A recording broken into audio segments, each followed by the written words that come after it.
Hello and welcome to Monkeys with Fire. You join me tonight for another special guest interview, and this evening I'll be joined by Maartje Giesbers, award-winning painter from Magie miniature painting. If you're brand new to the channel, click the heart to follow the live Twitch stream weeknights Monday, Wednesday, Friday from 7 PM. Also, be sure to subscribe and tap the bell icon to receive notifications from YouTube for the latest videos and updates. And now, on with the show. I'd like to welcome Maartje to Monkeys with Fire. Hello. Welcome. How are you tonight? I'm very well. How are you? Oh, I'm good. I'm delighted to have you back on the channel. Yeah, same here. Good to be back. Good. So what we're going to do is we're going to go through your impressive portfolio of painted miniatures, allowing you to tell us a little bit about the creation of each one. And then when we get to the end, we'll sort of open up for questions from the chat. How does that sound? Sounds perfect.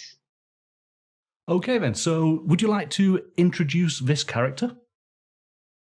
Yeah, so that's the very first miniature that I painted. So in the time that I started painting, you could buy these little sets of these night goblins, and they came with these very tiny pots of paint. And this is kind of my first effort into painting a miniature. So I still have it. It's still in my boxes somewhere because it's kind of dear to me. And I remember that, especially the eyes, they're so tiny.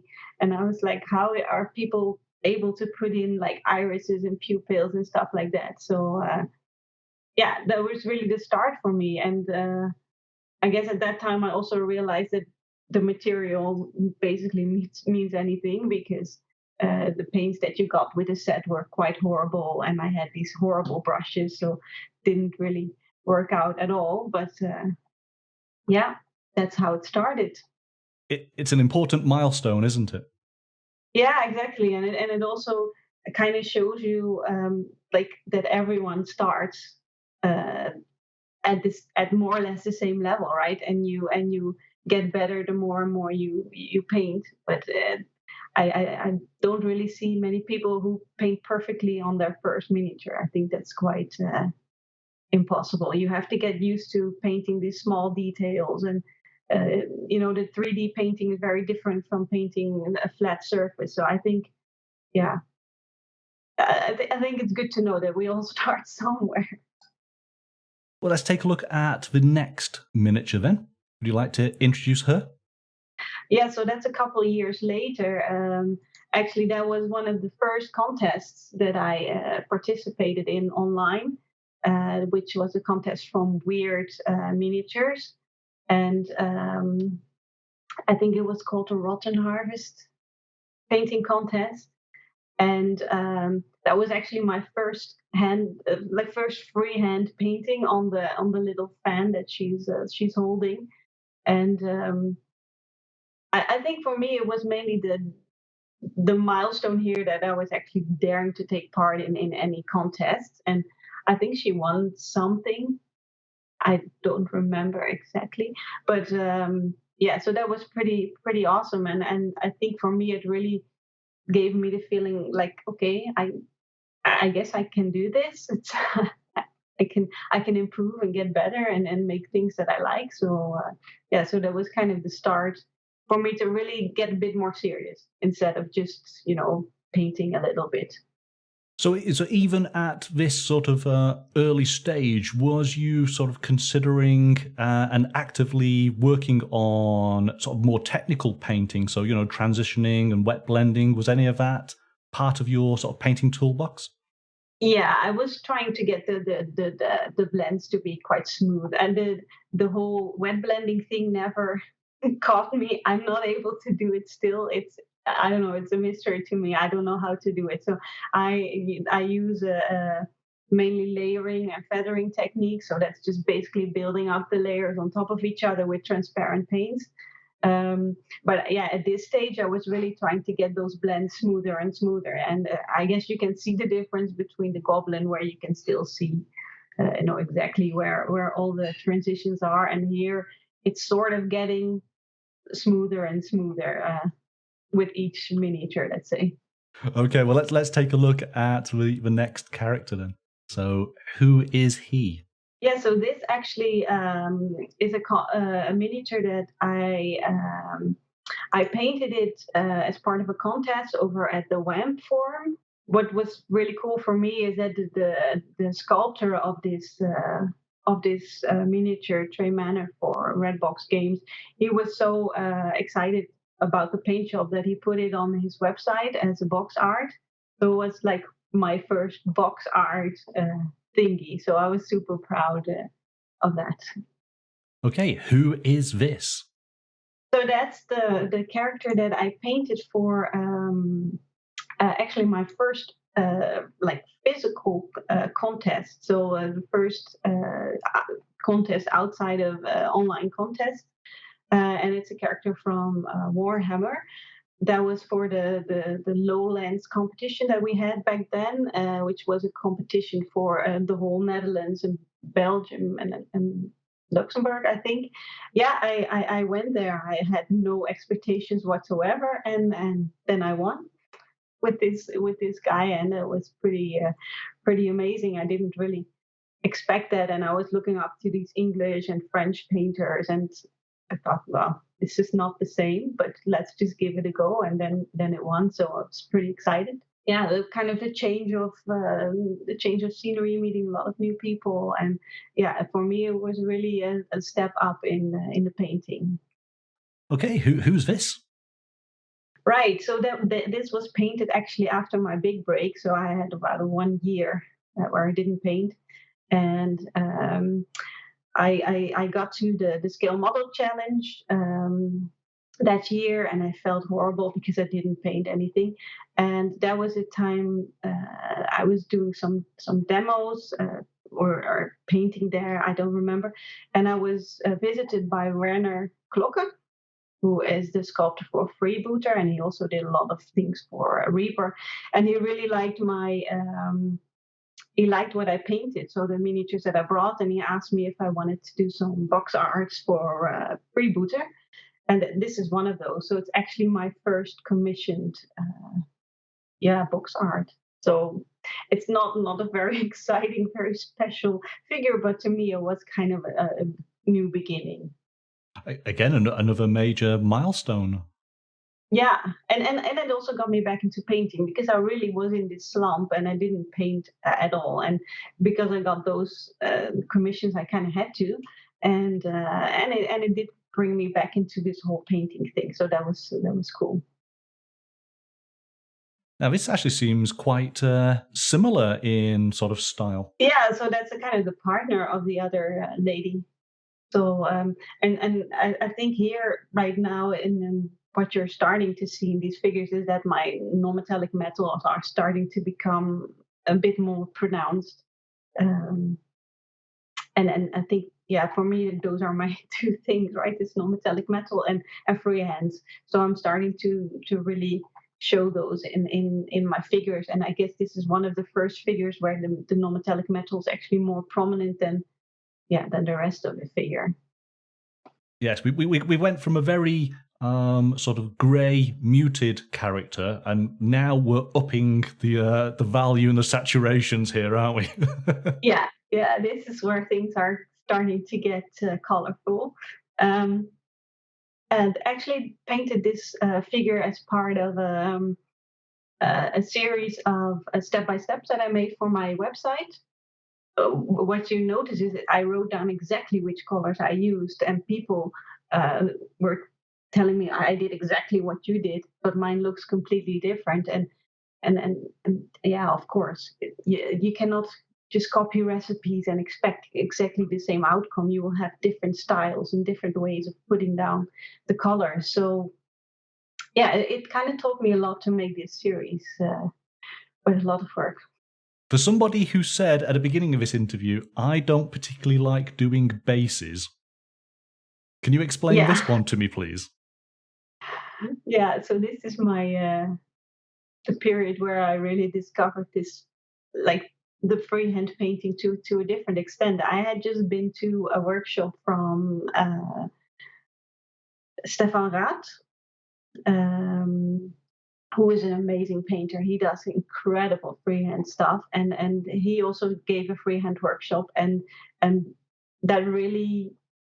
I mean, I always wanted to do it, but I was too scared to try a real freehand. So after that workshop, I did try, and I painted several. And this is one of the I think third, fourth attempt where I tried. And yeah, I just really wanted to paint that cat. I was like, I have to find a way to paint that cat somewhere. So then I did, and yeah, it was cool.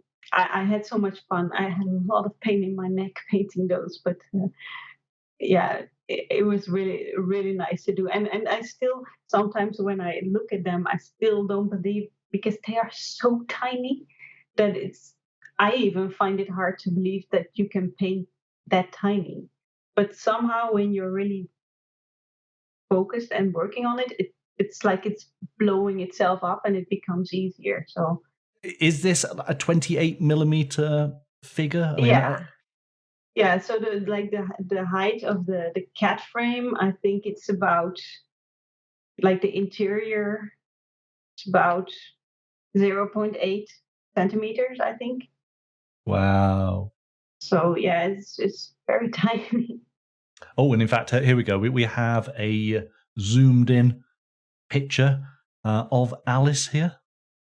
We get to see all the wonderful detail there. I love her stockings. They're brilliant. Yeah, she broke. I mean, I broke her leg several times. Those resin figures are so incredibly fragile. So I had to repair her leg a few times. Okay, let's take a look at the next character.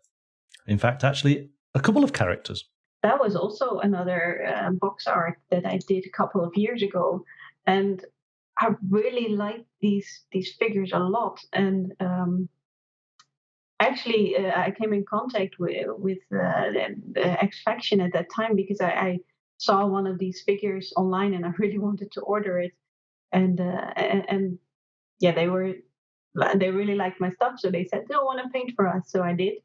And I really like these figures a lot.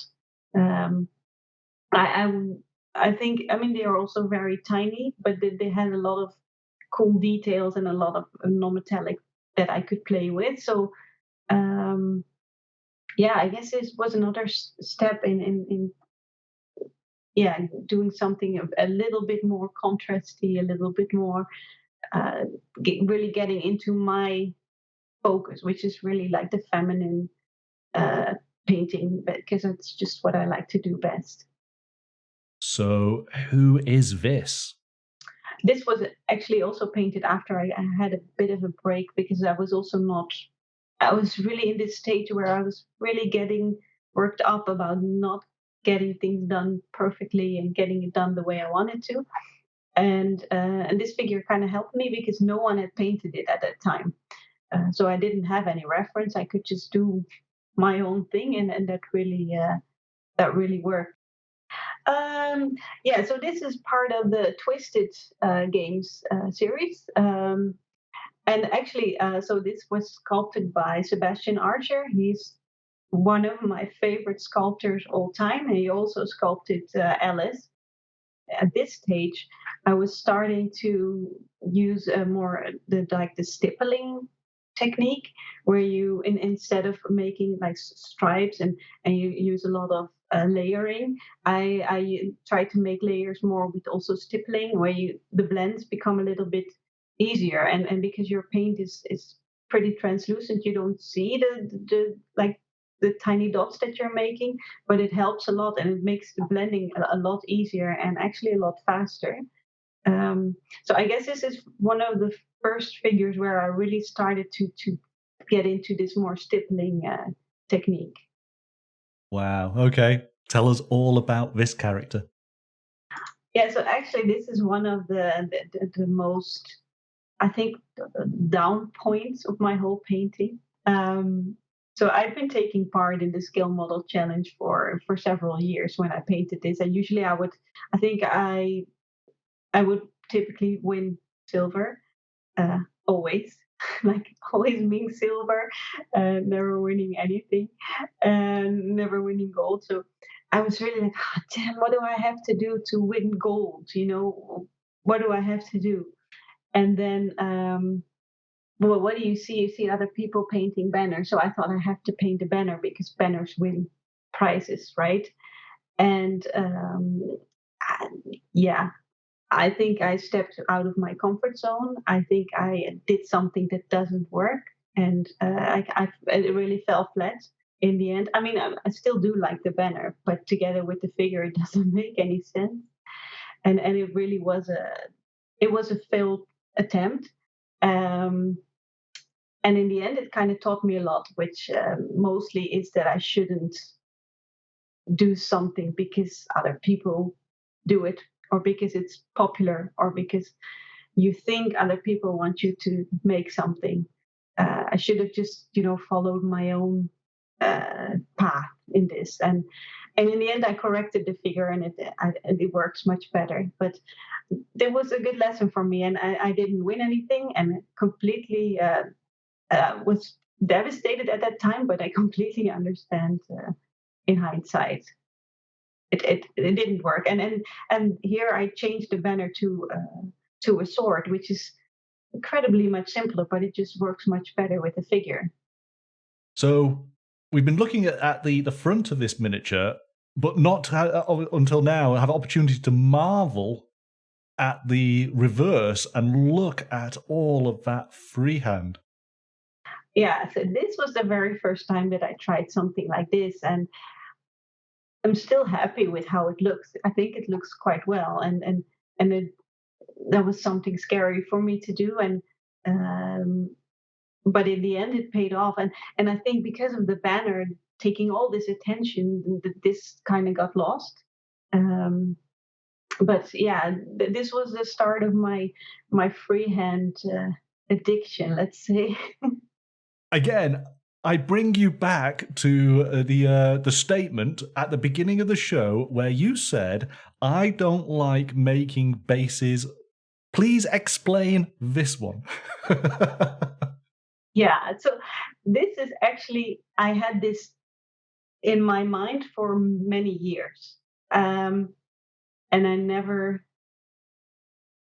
got the courage to start this. I just couldn't do it. I was so blocked in my mind to do it. And after the whole disaster of the banner, I was like, God, I have to do something I want to do. I have to. Who cares if I mess up completely? At least I did something that I really wanted to do, which was make this base. Because I'm a marine biologist, so I wanted to make something underwater. And yeah, so I decided just to go and try, and was my first hand at sculpting, because yeah, I didn't do that ever before. So I sculpted the little turtle and some of the creatures on the base, and yeah, I had so much fun painting this miniature, and I think it shows. And that's what I said in the beginning, right? I mean, you have to have fun in this, and it paid off, because in the end it won the gold, which I wanted so badly. Um, but now, because I just followed yeah, my own happy thoughts, basically. So yeah, I still like this piece a lot. So, how long did it take from start to finish? Can you remember? Yeah, I don't really want to think about that. I don't know. A normal figure takes me like somewhere between 20 and 50 hours. And this must have been at least 100, maybe more. I don't know. But I mean, I lose when I'm painting, I lose track of time.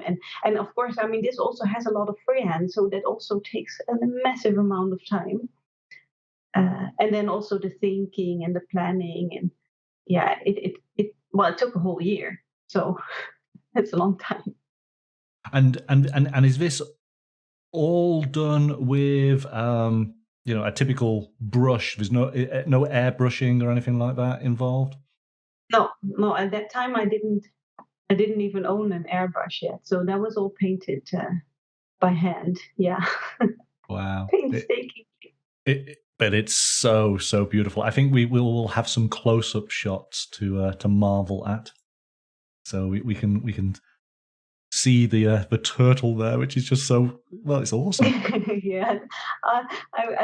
I mean, I'm not really someone who's going to be super excited about the things that I make myself, but when I sculpted that, I was really like, oh my god, this is so cute. I think we have another close-up of the actual lower part of the base. We can marvel at all this aquatic life. Tiny fishies. Yeah. They were so fun to do. Incredibly tiny, but yeah, just so fun. So, who is this? So I actually painted this one at the same moment that I painted the underwater figure. And this was a really cool commission that I got, which was someone who told me, okay, choose your own figure, whatever you want to paint, and paint it, and I'll pay you for it. So I painted this, and yeah, I really liked it. And I did this figure after the workshop with Alfonso Giraldes, Banshee.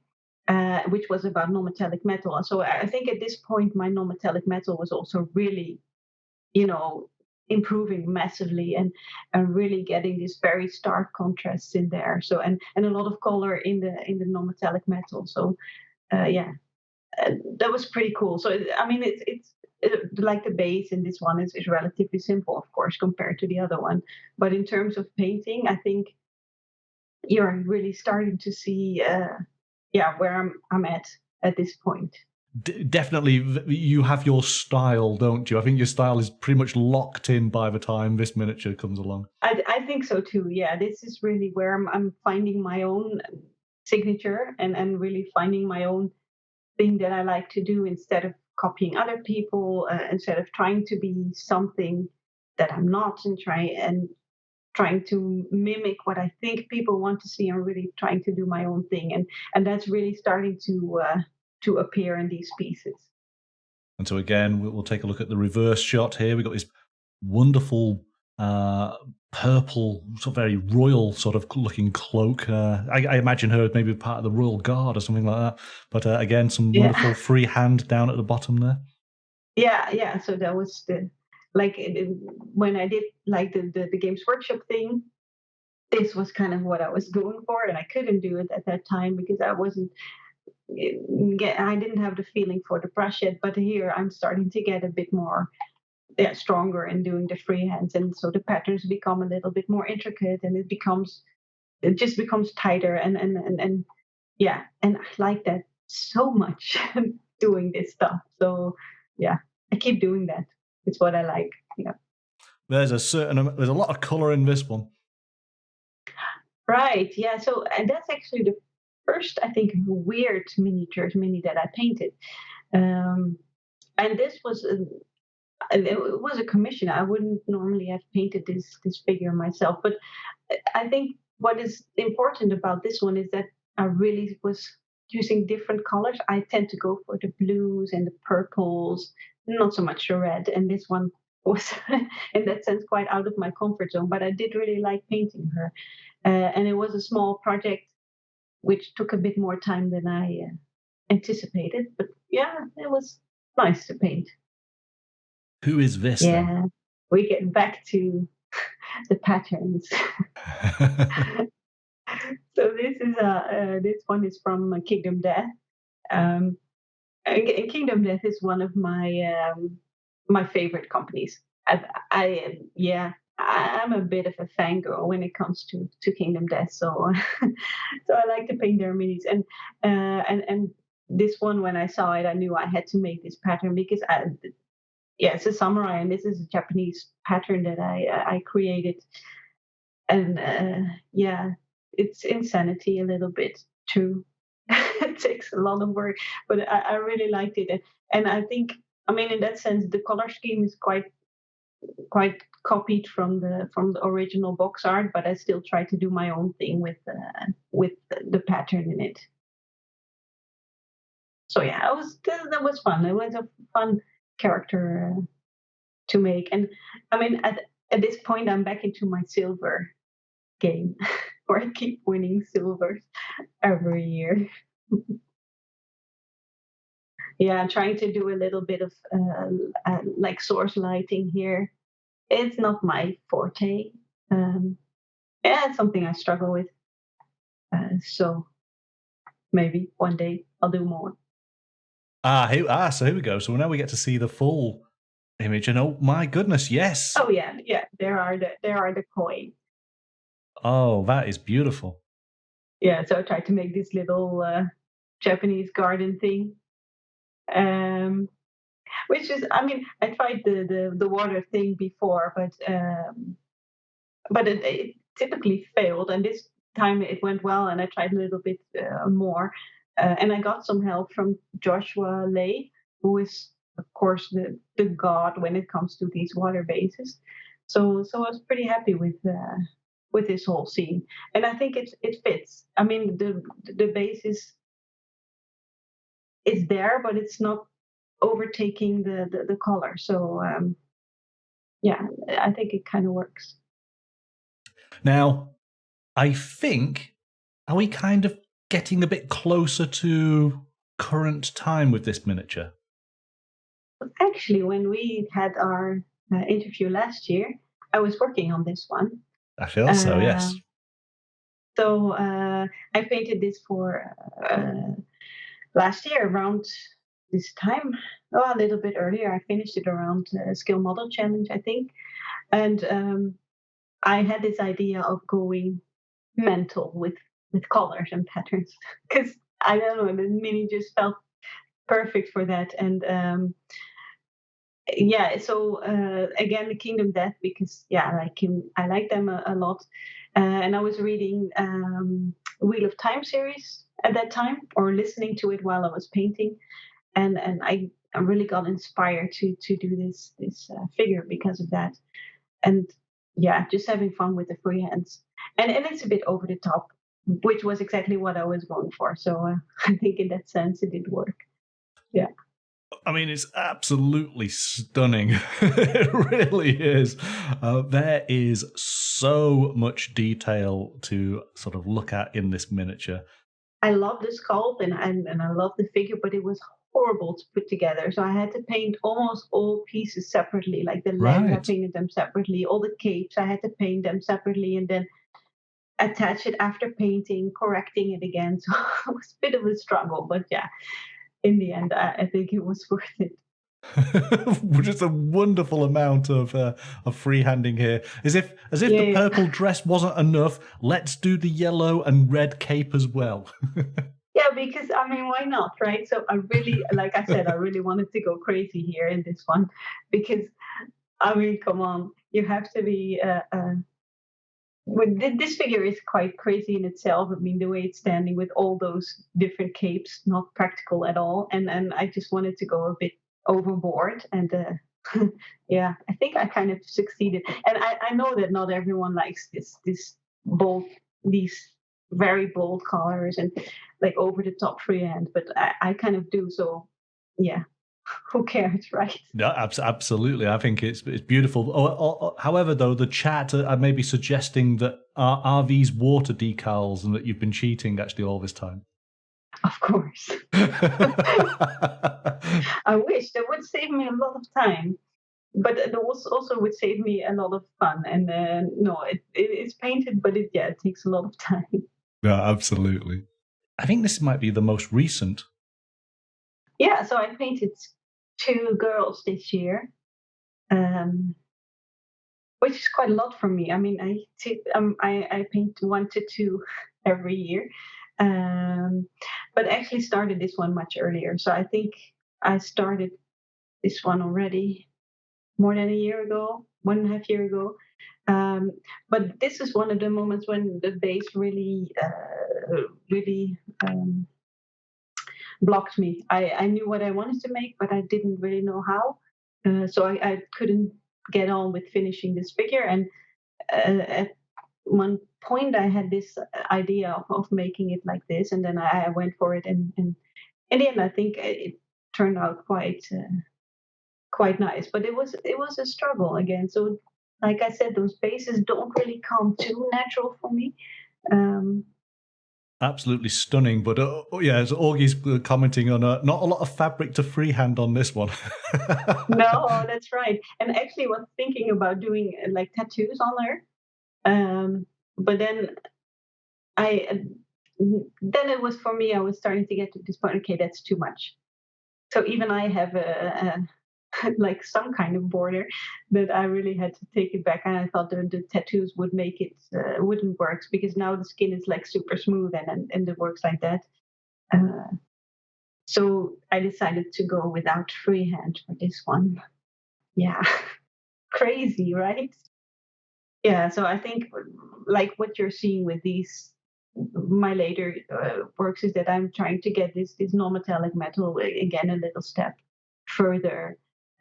I think that's the main difference where I'm trying to push the non-metallic metals a little bit, like in the sword, a bit more reflections and a bit more color in there. And yeah, the skin is just a lot of fun to paint. So keep doing that.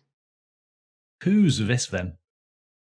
Yeah, that's the last girl that I finished a couple weeks ago. Well, I probably don't have to say what the character is. I guess most people will recognize Zelda when you see her. Um, I think with like I said, sometimes I have difficulties in thinking of something, some color schemes, and I was a bit stuck. So I thought, pick something that I know the colors of, and I just have to, you know, copy it and make it a bit my own. So that was this. It started out as a very simple paint job. I thought do something quick in between, and then turned into a little bit more because I had to do freehands because I couldn't resist. So yeah, and I liked painting this one. It's simple, but at the same time also quite yeah, quite interesting. I mean, again, I'm seeing the close up here. So the eyes are absolutely stunning. The face is all just so well done. Yeah, and it's. I think I mean in this sense the digital sculpts, and this is a digital sculpt.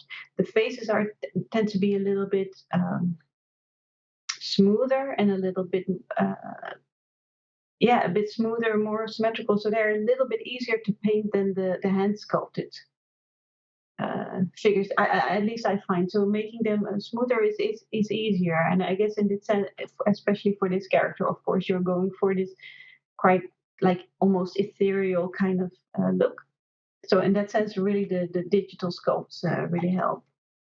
Thank you so much for coming onto the channel and sharing your wonderful portfolio of You're welcome. miniatures. They are absolutely stunning. Yes, thank you for having me, and maybe see you guys sometime soon. We hope so indeed. Absolutely. Okay. Well, I hope everyone has a good evening. Bye-bye. There we go then, guys. That wraps up tonight's show. My thanks, of course, to Maartje Giesbers from Magie Miniature Painting for tonight's interview. Wonderful collection of miniatures there. Thank you, chat, for all of your questions. Really appreciate that. Right then, I guess that's it. So we will see you all on Wednesday night. But until then, bye for now.